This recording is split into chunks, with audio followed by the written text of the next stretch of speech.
Hi guys, I'm back. Today I'm going to read John 9 to 14, Proverbs 23, and Psalm 60. Let's get started.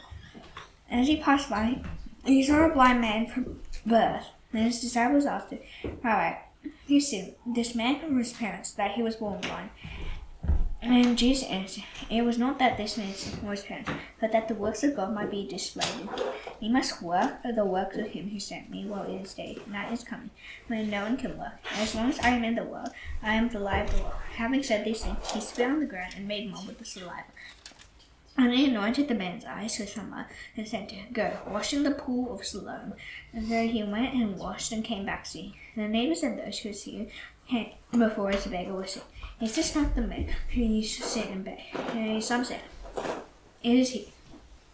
Others said, No, but he is not the man.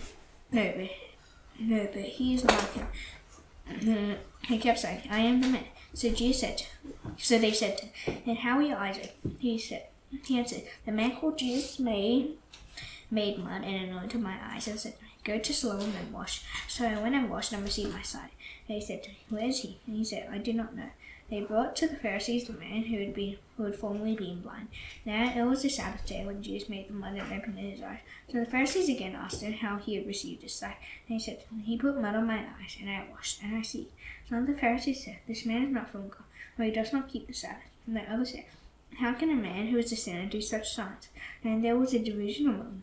So they said again to the blind man, What do you say about him, since he has opened your eyes? He said, He is a prophet. The Jews did not believe that he had been blind and had received this sight, until they called the parents of the man who had received his sight and asked them, Is your son, who you say was born blind? How then does he now see? His parents answered, We know that this is our son, and he was born blind, and now he sees, but how he sees we do not know, nor do we know who opened his eyes. Ask him, he is of age, he will speak for himself. Therefore his parents said, He is of age, ask him. So the second time they called the man who had been blind and said to him, Give glory to God. We know that this man is a sinner. He answered, Whether he is a sinner, I do not know. And one thing I do know, that though I was blind, now I see. They said to him, What did he do to you? How did he open your eyes? He answered them, I have told you already, and you would not listen. Why do you want to hear it again? And I have told you. Do you also want to become his disciples? And they revealed him, saying, You are his disciple, well, we are disciples of Moses. We know that God has spoken to Moses, but as for this man, we do not know where he comes from. This man answered, Why, this is an amazing thing. You do not know where he comes from. And yet he opened my eyes. We know that God does not listen to sinners. But if anyone is a worshipper of God and does his will, God does not listen to sinners. But if anyone is a worshipper of God and does his will, God listens to him. Never since the world again it has been heard that anyone opened the eyes of a man born blind. If this man were not from God, he could do nothing. They answered him, You were born in utter sin, and would you teach us? And they cast him out. Jesus heard that they had cast him out, and having found him, he said, Do you believe in the Son of Man? He answered, And who is he, sir, that I may believe in him? Jesus said, You have seen him, and it is he who is speaking to you. He said, Lord, I believe, and he worshipped him. And Jesus said, For judgment I came into this world, that those who do not see may see, and those who may become blind. Some of the Pharisees near him heard these things, and said to him, How are you so blind? And Jesus said to them, If you were blind, you would have no guilt. But now that you say, We see, your guilt remains. Truly, truly, I say to you, he does not enter the shepherd by the door, but climbs in by another way. That man is a thief and a robber. He enters by the door as the shepherd of the sheep. To him the gatekeeper opens. And the sheep hear his voice, and he calls his own sheep by name and leads them out. When he is brought or his own, he goes before, and the sheep follow him, and they know his voice. A stranger they will not follow, but they will flee from him, and they do not know the voice of strangers. And this figure of speech Jesus used with them. And they did not understand what he was saying to them. The Jews again said to them, Truly, truly, I say to you, I am the door of the sheep. All who came before me are thieves and robbers. But the sheep did not listen to them. I am the door. If anyone enters by me, he will be saved and go in and out and find pasture. The thief comes only to steal and kill and destroy. I came that they may have life and have it abundantly. I am the good shepherd. The good shepherd lays down his life for the sheep. He who is a hired hand and not a shepherd, and who does not own the sheep, sees the wolf coming and leaves the sheep and flees. And the wolf snatches them and scatters them. He flees because he is a hired hand and cares nothing for the sheep. I am the good shepherd. I know my own, and my own know me, just as the Father knows me, and I know the Father. And I lay down my life for the sheep. And I have other sheep that are not of this fold. I must bring them also, and they will listen to my voice. So there will be one flock, one shepherd. For this reason the Father loves me, because I lay down my life, that I may take it up again. No one takes it from me, but I lay it down on my own accord. I have authority to lay it down, and I have authority to take it up again. This charge I received from my Father. And there was again a division among the Jews because of these words. Many of them said, "He has a demon and is insane." Others said, "These are not the words of one who is oppressed by a demon. Can a demon open the eyes of the blind?" At that time, the feast of the dedication took place at Jerusalem. It was winter, and Jesus was walking in the temple in the colonnade of Solomon. So the Jews gathered around him and said to him, "How long will you keep us in suspense? If you are the Christ, tell us plainly." Jesus answered them, "I told you, and you do not believe. The works that I do in my Father's name bear witness about me, and yet you do not believe, because you are not among my sheep. The sheep hear my voice, and I know them, and they follow me. I give them eternal life, and they will never perish, and no one will snatch them out of my hand. My Father, who has given them to me, is greater than all, and no one is able to snatch them out of the Father's hand. I am and the Father are one." Jews picked up stones again to stone him. Jesus answered them, "I have shown you many good works from the Father. For which of them are you going to stone me?" Jesus answered him, "It is not for a good work that we are going to stone you, but for blasphemy, because you, being a man, make yourself God." Jesus answered them, "Is it not written in your law? I say, you are gods." If he called them gods to whom the word of God came, the scripture cannot be broken. If you say of him whom the Father consecrated and sent into law, you are blaspheming, because I said, I am the Son of God. If I am not doing the works of my Father, then do not believe me. If I do, even though you do not believe me, believe the works, that you may know and understand that the Father is in me, and I am in the Father. Again they sought to arrest him, but he escaped from their hands.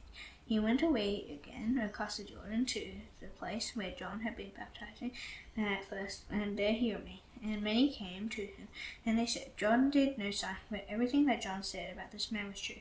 And many believed in him there. Now there was a certain man who was ill, Lazarus of Bethany, the village of Mary and her sister Martha. It was Mary who anointed the Lord with oil and wiped his feet with her hair. His brother Lazarus was ill. So the sisters sent to him, saying, "Lord, he whom you love is ill." But when Jesus heard it, he said, "This illness does not lead to death, but it is for the glory of God, so that the Son of Man may be glorified through it." Jesus loved Martha and her sister and Lazarus. So when he heard that Lazarus was ill, he stayed 2 days longer in the place where he was. And after this he said to the disciples, "Let us go to Judea again." The disciples said to him, "Rabbi, the Jews were just now seeking to stone you, and you are going there again?" Jesus answered, "Are there not 12 hours in the day?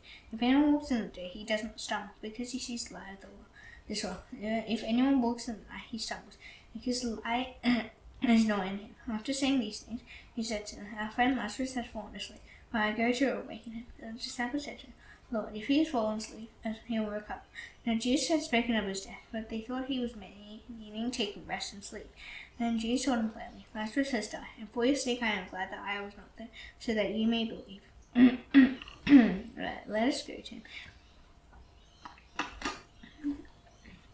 So Thomas called the twin and said to his fellow disciples, "Let us also go, that we may die with him."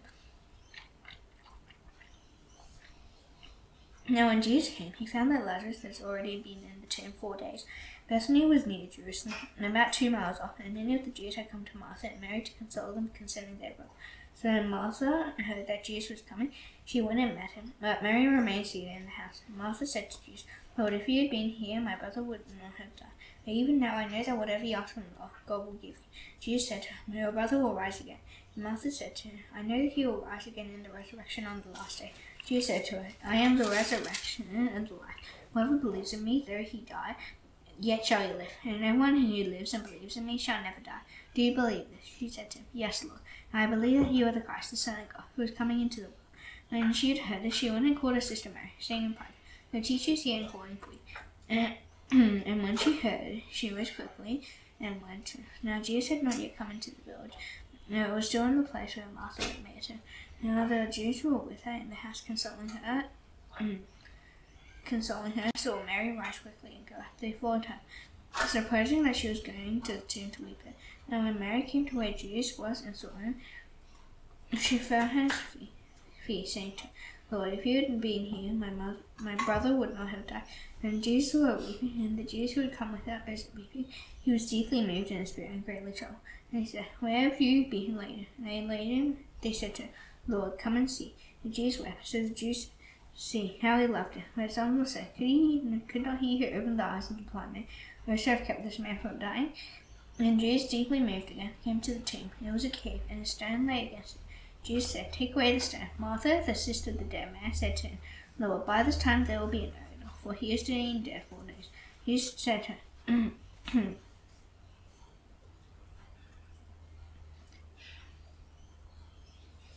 Did I not tell you that if you believe, you will see the glory of God? So they took away the stone, and Jesus lifted up his eyes and said, Father, I thank you that you have heard me. I knew that you will always hear me, but I said this on account of the people standing around, they may believe that you sent me. And then he had said these things. He cried out with a loud voice, Lazarus, come out. The man who had died came out, his hands and feet bound with linen strips, and his face wrapped in a cloth. Jesus said to him, Unbind him, and let him go. And many of the Jews, therefore, who had come with Mary and seen what he did, believed in him. But some of them went to the Pharisees and told them what Jesus had done. So the chief priests and the Pharisees gathered the council and said, What are we to do? For this man performs many signs. If we let him go on like this, everyone will believe in him, and the Romans will come and take away both our place and our nation. And one of them, Caiaphas, who was high priest that year, said to them, You know nothing, nor do you understand that it is better for you that one man should die for the people, not that the whole nation should perish. He did not say this of his own accord, but being high priest that year, he prophesied that Jesus would die for the nation, and not for the nation only, but also together into one the children of God who were scattered abroad. So on that day they made plans to put him to death. Jesus therefore no longer walked openly among the Jews, but went from there to the region near the wilderness, to a town called Ephraim, and there he stayed with the disciples. Now the Passover of the Jews was at hand, and many went up from the country to Jerusalem before the Passover to purify themselves. They were looking for Jesus and saying to one another as they stood in the temple, What do you think, that he will not come to the feast at all?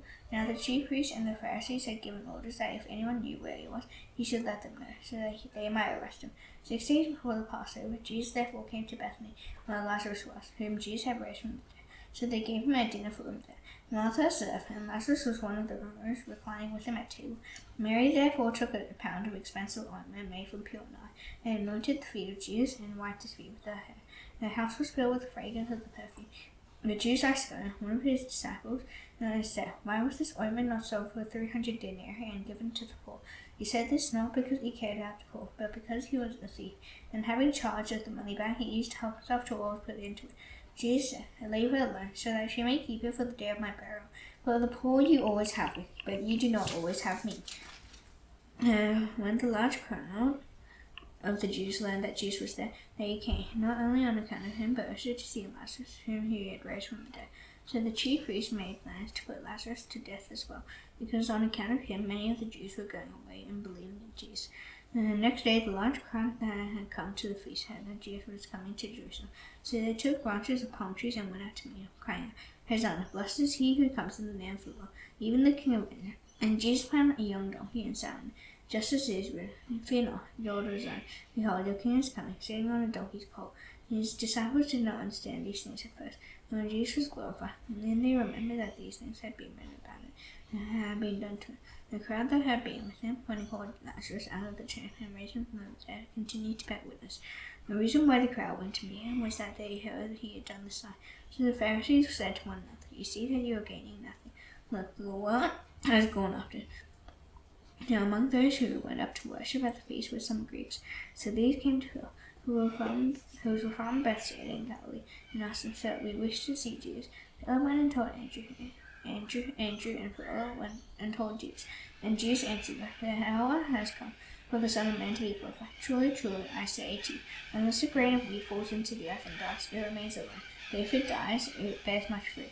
Whoever loves his life loses it, and whoever hates his life in this world will keep it for eternal life. If anyone serves me, he must follow me, and where I am, there will my servant be also. If anyone serves me, his Father will honor him. Now is my soul troubled. Then what shall I say? Father, save me from this hour. But for this purpose I have come to this hour.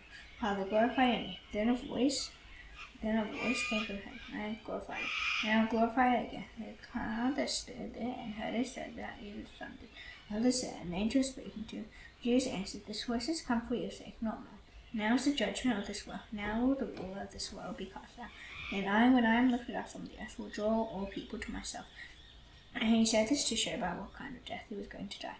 And the crowd answered him, we have heard from the Lord that the Christ remains forever. How can you say that the Son of Man must be lifted up? Who is the Son of Man? So Jesus said to him, this light is among you for a little longer. Walk while you have the light, lest darkness overtake you. The one who walks in the darkness does not know where he is going. While you have the light, believe in the light, that you may become sons of the light.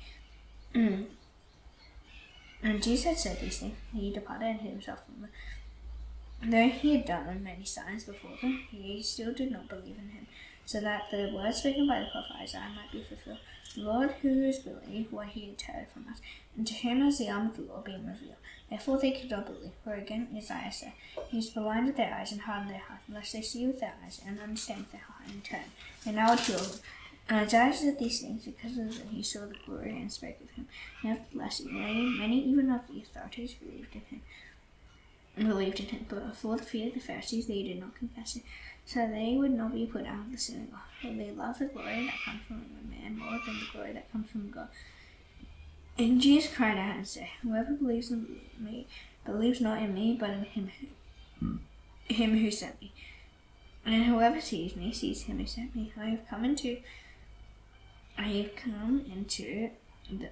the world as light, so that whoever believes in me may not remain in darkness.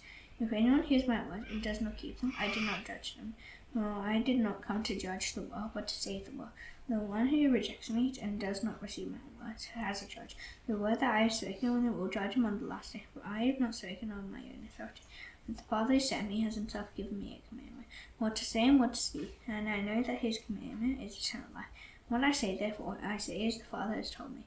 Now, before the feast of the Passover, when Jesus knew that his hour had come to depart out of this world to the Father, having loved his own who were in the world, he loved them to the end. During supper, when the devil had already put it into the heart of Judas Iscariot, Simon's son, to betray him, Jesus, knowing that the Father had given all these things into his hands, that he had come from God, was going back to God, rose from his supper, and he laid aside his outer garments, and taking a towel, tied it around his waist. And he poured water into a basin and began to wash the disciples' feet and wipe them with the towel that was wrapped around him. He came to Simon Peter, who said to him, Lord, do you wash my feet? Jesus answered, what I am doing you do not understand now, but afterward you will understand. He said to him, you shall never wash my feet. Jesus answered him, if I do not wash you, you have no share with me. Simon Peter said to him, Lord, not my feet only, but also my hands and my head. Jesus said to him, the one who is bathed does not need to wash, except for his feet, but is completely clean. And you are clean, but not every one of you. For he knew who was to betray him, and that's why he said, not all of you are clean. And when he had washed their feet and put on his outer garments and resumed his place, he said to them, do you understand what I have done to you? You call me teacher and Lord, and you are right, for so I am. If I then, your Lord and teacher, have washed your feet, you also ought to wash another's feet. For I have given you an example, that you also should do just as I have done for you. Truly, truly, I say to you, a servant is not greater than his master, nor is a messenger greater than the one who sent me. If you know these things, blessed are you if you do them. I am not speaking of all of you. I know whom I have chosen. The scripture will be fulfilled. He ate my bread, has lifted his heel against me. I am telling you this now, before it takes place, that when it does take place, you may believe that I am he. Yes, truly, truly, I say to you, whoever receives of one I send receives me, and whoever receives me receives the one who sent me. After saying these things, Jesus was troubled in his spirit, and testified, truly, truly, I say to you, one of you will betray me. His disciples looked at one another, uncertain of whom he spoke. One of his disciples, whom Jesus loved, was reclining at table at Jesus' side. So Simon Peter motioned to him to ask Jesus of whom he was speaking. So that disciple, leaning back against Jesus, said to him, Lord, who is it? Jesus is he to whom I will give this morsel of bread when I have dipped it. So when he had dipped the morsel, he gave it to Judas, son of Simon Iscariot. And after he had taken the morsel, Satan entered into him. Jesus said, "What are you going to do? Do quickly." Now no one at the table knew why he said this to him. Some thought that because Jesus had the money back, Jesus was telling him, "Buy what we need for the feast, or that he should give something to the poor." So after receiving the morsel of bread, he immediately went out, and it was night. When he had gone out, Jesus said, "Now is the Son of Man glorified, and God is glorified in him. If God is glorified in him, God will also glorify him in himself, and glorify him at once. Little children, yet a little while I am with you, and you will seek me. And just as I said to the Jews, so now I also say to you, where I am going, you cannot come. A new commandment I give to you, that you love one another, just as I have loved you, and you also are to love one another. This all people will know that you are my disciples, if you have love for one another." Simon Peter said to him, "Lord, where are you going?" Jesus answered him, "Where I am going, you cannot follow me now, but you will follow afterward." Jesus said to him, "Lord, why can I not follow you now? I will lay down my life for you." Jesus answered, "Will you lay down your life for me? Truly, truly, I say to you, the rooster will not crow until you have denied me 3 times. Let not your hearts Let not your hearts be troubled. Believe in God. Believe also in me. In my Father's house there are many rooms. If it were not so, would I have told you that I go to prepare a place for you? And if I go and prepare a place for you, I will come again and will take you to myself, that where I am you may be also. And you know the way to where I am going." Thomas said to him, Lord, we do not know where you're going. How can we know the way?" Jesus said, "I am the way and the truth and the life. No one comes to the Father except through me. If you had known me, you would have known my Father also. From now on you do know him and have seen it." Philip said to him, "Lord, show us the Father, and it is enough for us." Jesus said to him, "Have I been with you so long, and you still do not know me, Philip? Whoever has seen me has seen the Father. How can you say, 'Show us the Father'? Do you not believe that I am in the Father, and the Father is in me? The words that I say to you, I do not speak on my own authority, but the Father who dwells in me does his work. Believe me that I am in the Father, and the Father is in me, or else believe on account of the works themselves. Truly, truly, I say to you, whoever believes in me will also do the works that I do, and greater works than these he will do, because I am going to the Father. Whatever you ask in my name, this I will do, and that the Father may be glorified in the Son. If you ask me anything in my name, I will do it. If you love me, you will keep my commandments, and I will ask of the Father, and he will give you another helper to be with you forever, even the Spirit of truth, whom the world cannot receive, because it neither sees him nor knows him. You know him, for he dwells with you, and he will be in you. I will not leave you as orphans, I will come to you. Yet a little while, and the world will see me no more, but you will see me. Because I live, you also will live. In that day you will know that I am in the Father, and you in me, and I in you. Whoever has my commandments and keeps them, he it is who loves me. And he who loves me will be loved by my Father, and I will love him and manifest myself to him." Jesus said to him, "Lord, how is it that you will manifest yourself to us, and not to the world?" Jesus answered him, "If anyone loves me, he will keep my word, and my Father will love him, and he will come to him and make our home with him. Whoever does not love me does not keep my words. And the word that you hear is not mine, but the Father who sent me. These things I have spoken to you while I am still with you. But the Helper, the Holy Spirit, whom the Father will send in my name, I will teach you all things and bring to your remembrance all that I have said to you. Peace I leave with you, my peace I give to you. Not as the world gives, do I give you to you. Let not your hearts be troubled, neither let them be afraid. You heard me say to you, I am going astray, and I will come to you. If you love me, you would have rejoiced, because I am going to the Father. For the Father is greater than I, and now I have told you before it takes place, that when it does take place you may believe. I will no longer talk much with you, for the ruler of this world is coming. He has no claim on me, but I do as the Father has commanded me, so that the world may know that I love the Father. Rise, let us go from here. Proverbs 23.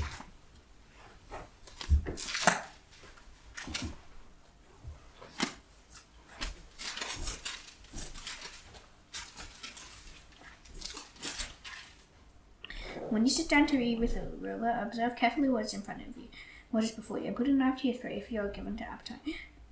Do not desire delicacy, for they are deceptive food. Do not toil to acquire wealth. He is sinning enough to desist. When your eyes land on it, it is gone. Suddenly it sprouts wings, flying like an eagle toward heaven. Do not eat the bread of a man who is stingy. Do not desire delicacies, for he is like the one who is inwardly calculating. Eat and drink, he says to you, but his heart is not with you. He will vomit up the morsels that you have eaten. and waste your pleasant words. Do not speak in the hearing of a fool, for he will despise the good sense of your words. Do not move an ancient lamb, or enter the fields of the fathers, for their Redeemer is come.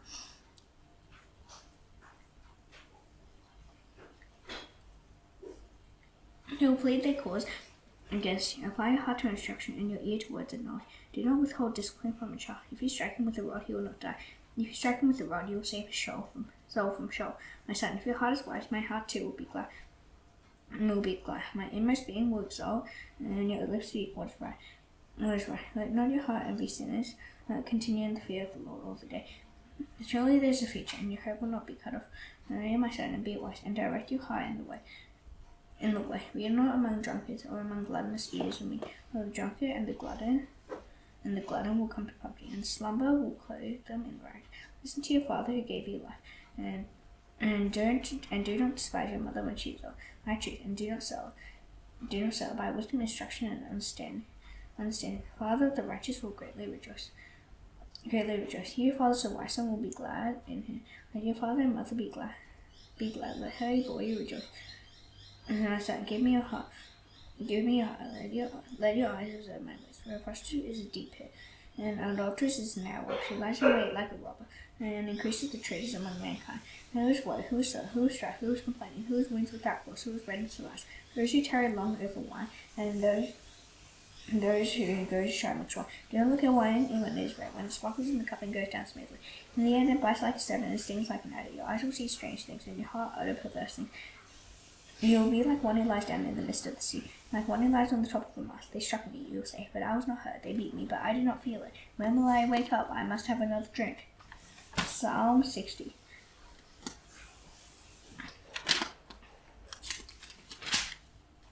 O God, you have rejected me, broken our defences. You have been angry. O restore us. You have made the land to quake. You have torn it open, repaired its breaches for its totters. You have made your people see hard things. You have given us wine to drink that made us stagger. You have set up a banner to those who fear, and they may flee to it from the bow. That your beloved ones may be delivered. Give salvation in your right hand and its rest. God has spoken in his holiness with exaltation. I will divide of Shechem and portion out the vale of Succoth. Gilead is mine, Manasseh is mine, Ephraim is my helmet. Judah is my scepter, Moab is my wash basin. Upon Edom I cast my shoe, over Philistia I shout in triumph. Who will bring me to the fortified city? Who will lead me to Edom? Have you not rejected us, O God? You do not go forth, O God, with our armies. O grant us help against the foe, for vain is the salvation of man. With God we shall do valiantly. It is he who will tread down our foes. Now thus done, I shall now do the Lord's prayer. Please pray, our Father in heaven, hallowed be your name. Your kingdom come, your will be done on earth as it is in heaven. Give us today our daily bread. Forgive us our debts as we also forgive our debtors. Lead us not into temptation, but deliver us from the evil one. For yours is the kingdom and the power and the glory forever. Amen. See you tomorrow. Bye.